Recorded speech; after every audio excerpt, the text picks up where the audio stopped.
So Conjuring 2 is about the Enfield haunting. Can you tell us a bit about why that case particularly you wanted to...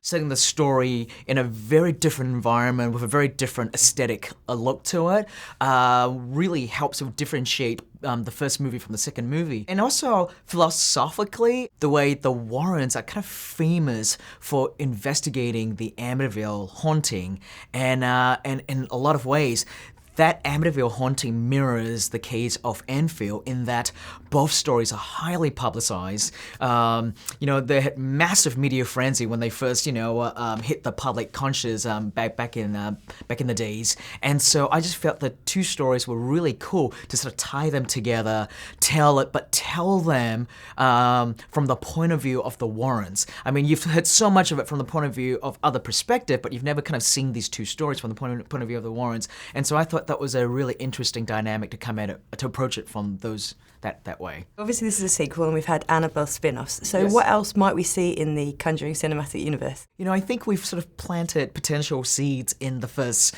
and second movie that I think would be fascinating if they were to have, life of their own, so to speak, and kind of explore them more, in a more fun way. Because I think, Annabelle became this crazy phenomenon on its own. The fact that she's such a huge movie star now is crazy. To think like just how much people love Annabelle, and so we'll see if there are other potential sort of stories to tell. So we meet very briefly Ed and Lorraine's daughter. So could we have The Conjuring: The Next Generation, maybe? Oh, that would be great, wouldn't it? It would be like X-Men First Class or something with the next generation of a daughter.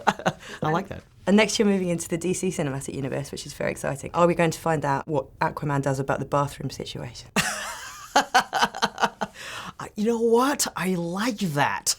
I haven't thought about that. Good question. Does Aquaman have to wait 30 minutes after dinner before he can go swimming? These are imperative questions to think about.